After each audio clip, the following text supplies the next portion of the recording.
Hey guys, thanks for joining me today. This is PZSniXSniPe here, and today I'm going to be showing you guys how to execute a Terran versus Zerg build on Shattered Temple. And the reason why I call this an advanced build is because it does rely heavily on multitasking and micro. So if you're a bit lacking in those fields, this build might not be as powerful as it looks. But before I begin, I just want to say thanks to CSL for helping me to perform this. He's a pretty high master Zerg, and he does stream regularly, so check him out at twitch.tv/Bortosteron. And yeah, okay. Now to start this build off, like I've done for my other builds, I've included the build order in the description below. So if you're ever stuck on the build order, just go ahead and check that out and see what I did. But just to talk about the build in general, you're basically just gonna go for early Reaper aggression, just one Reaper with bunker harassment. But while you do that, you're going to transition to a 4 Rax timing attack. And the reason why this build is really good is your 4 Rax, you're going to use that like before you even attack. You're going to break down these third rocks, and you'll be able to take a fast, secure third because there's rocks down here. You'll have a Marine down here to scout for zerglings. And basically this build really punishes greedy Zergs, as well as those who don't like to get banelings early on. Like you see those Zerg players on ladder that just stockpile gas because they want to go either fast upgrades with infestors or just fast mutalisks with like a load of them. Well, this build is like strictly to punish those players. So now what I'm gonna do is I'm gonna build my 3 barracks down here plus an engineering bay, and you'll get a full wall off completely. Now if you were in this spawning position, you were like say over here, or over here, you could still do it perfectly. This spot is easy to do. You just build it straight down. This position you'll have to go crooked like that. It's the same for up here, which I'll show you in just a minute or so when I do it. And this position too, you'll do it as well, like down over here. Now the reason why I do that is because usually if your Reaper does damage, like good enough damage, your Zerg opponent might just all in you, or they might just be like opening roaches or something. And basically why those builds are going to fail to your 4 racks is because you're going to have Marauders. Now Marauders have 6 range and roaches have 4. And even if they're just going for a baneling bust, it takes what? 20 banelings to take down a barracks, and that's like heavily not cost efficient. So also about the bunker placements, I'll talk about that in just a second. You can see that right just by building this bunker, he has 5 drones pulled. That's pretty much like the main point of building the bunker. Like I mean, you're gonna cross your fingers about hoping it finishes, but at the same time, you just want to stop his drones from harvesting. Now right now he has like 5. If I built it like over here, this spot is where I would build it at, and it'd be the same scenario. You have like 5 drones not harvesting. Over here, 5 drones not harvesting. Over here, 5 drones not harvesting. Or no, wait. This spot is probably the worst spot to build bunkers, but usually over here, I either build it over here, or maybe over here in the mineral patches, or even I'll try to hide it, like sneak my SCV by doing rally points, like going down here. So hopefully his overlord doesn't spot me. Now, a thing about building buildings, if you weren't aware, like as a Terran player, you can micro your workers by telling them to halt. So when they're done building, like they'll go over here or something, and then like if you put them back in the structure, they'll just move around like to different spots. So that's one way to micro it. Now this is the best position to execute a bunker, like building a bunker, because if you build it right here, as you see, he had like 4 or 5 drones that were only able to target it, but right here he cannot reach my SCV. So like if I micro it well on building it, if I'm lucky, my SCV will build it from down here, and he'll not be able to target it. It's a really cheap trick, to be honest, but if you're here to win, then you might as well do it. So you can see I can pull my SCV down here and keep him on auto repair, so there's nothing he can do until he has like a queen over here, or a queen to kill it, or even a crawler. Now right now my Reaper is like annoying the heck out of him, so it's done its part really. Let's see if I've killed anything. I've probably killed 3 drones, 4 drones. I've killed 4 drones already. So I mean, right now it's been worth it. Like even if it didn't do much damage, the fact that I made him pull drones early on to stop harvesting is what made it so good. Now while I'm doing that, you'll see I already have 2 Marauders and a Marine, and I'm already going ahead to break down these rocks.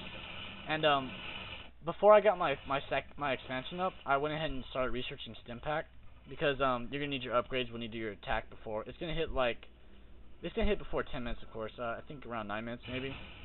And see, I'm able to salvage my bunker when it gets to the point. Like, see, this build is really good, especially if that bunker gets up. That's what makes it awesome. So right now, I'm behind the workers, but that's okay. I mean, he's Zerg. He's usually supposed to be ahead, but I'm getting my 2nd orbital ready, and I already have my 3 barracks. So this is what I was talking about earlier. When you're building your wall like this, there's no way you're going to lose to a baneling bust. There's just no way. And if he tries to take down these rocks, you can just position units over here, because you'll have your rocks down beforehand.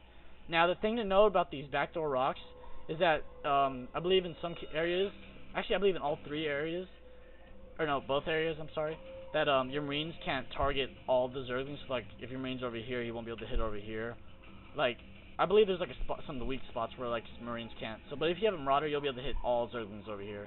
Now, if he goes roaches and tries to break these rocks, you can just build bunkers, build a wall over here in the first place. So, it's not really a big deal. Now, if he tries to do a roach bust on you, like, even though you have 4 racks, obviously, you can position Marauders up here so he doesn't have vision. So he can't really like put roaches up here to flank this barracks or engineering bay. And then, like, since your Marauders outrange roaches by 2, roaches have 4 range, Marines have 5, and Marauders have 6. If he pulls his roaches up forward, you'll be able to have your, like, cause you'll have stim pack, and you'll be able to stim and just destroy him if he decides to do that. So most likely, he's gonna have like 4 or 5 roaches right here targeting this. And assuming he's out of range, like, he won't be able to take this down fast at all. Considering the fact just like pulling 4 or 5 SCVs will be enough to hold it. And even if it gets to the point where he does somehow manage to break this, by then you should have like 3 or 4 bunkers. And then going heavy bile means that your upgrades are gonna be good. You're gonna have stim pack. You're gonna have +1 weapons already.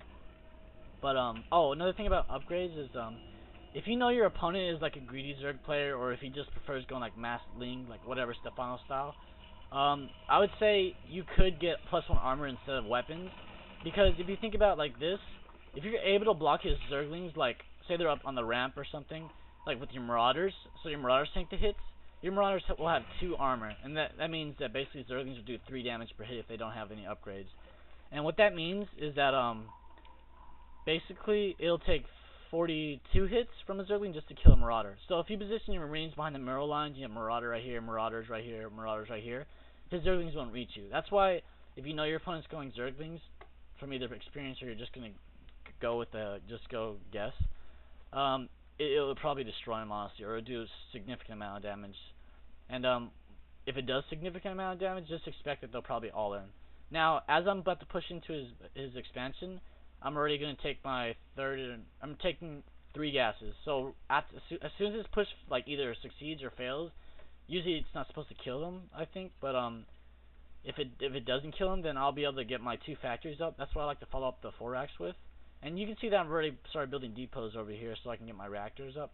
And later on in the game, you might just want to switch these over to depose the wall, unless you're worrying about like a baneling buster or some kind of all-in. But you're gonna get 2 factories up, then you'll be able to transition into like double engineering bays with the armory. And if you need more gas, of course you already have your 3rd up. But if you don't want to be like due for a 3 base timing attack or something, you could always take your 4th. Your gold is really easy to defend on this map. Well, not as easy as this in my opinion. That's why I take this base first. But you'll be able to position, like, get a planetary over here, tanks, turrets, and even if your opponent does go mealess, you'll be so far ahead economically, assuming that you did damage to him, because it takes them a longer time to destroy their backdoor rocks compared to you as a Terran player, because Marauders obviously destroy, look, 22 damage, there you go.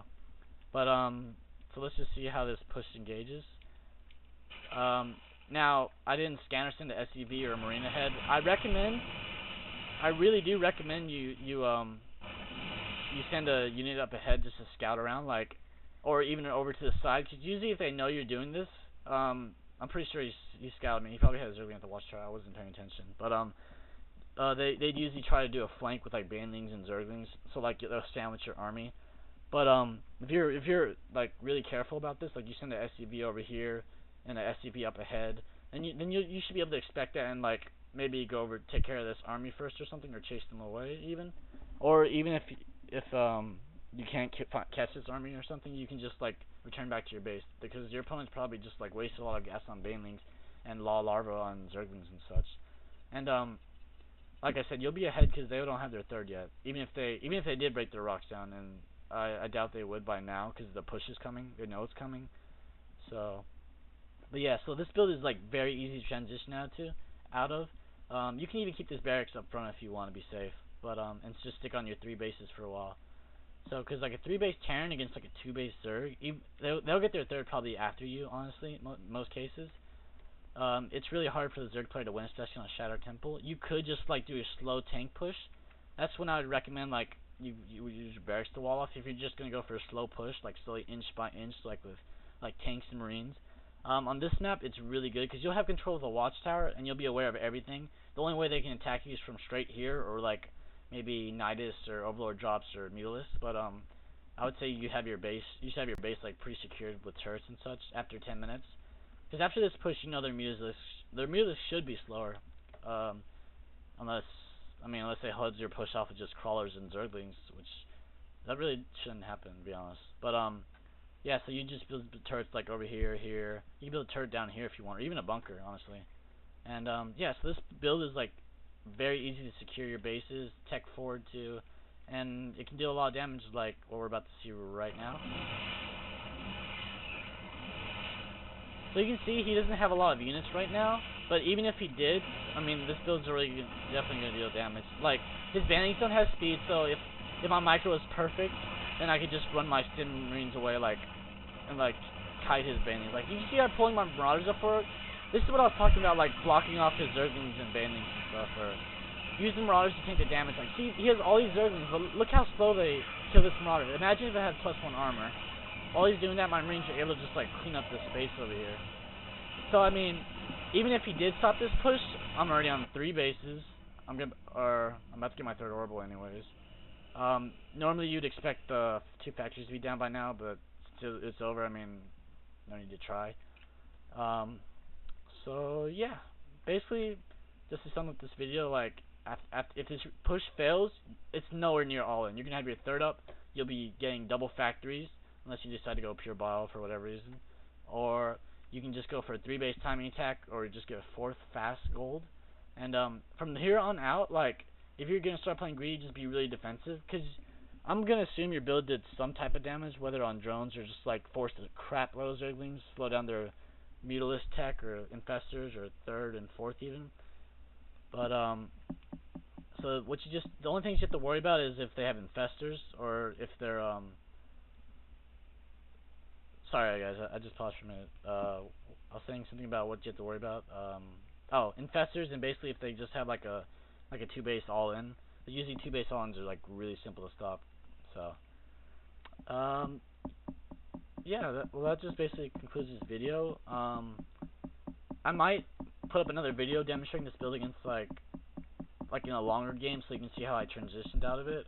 I know I've beaten a lot of like honestly better opponents than me. Like I was looking through my replays and I saw I beat SCVs, for God's sake.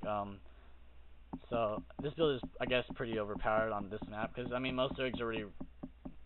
Honestly, this map is probably Terran favored, especially because you can abuse tanks over here and such, and you have really easy 4th and 3rd to defend. But that's what makes this build so good.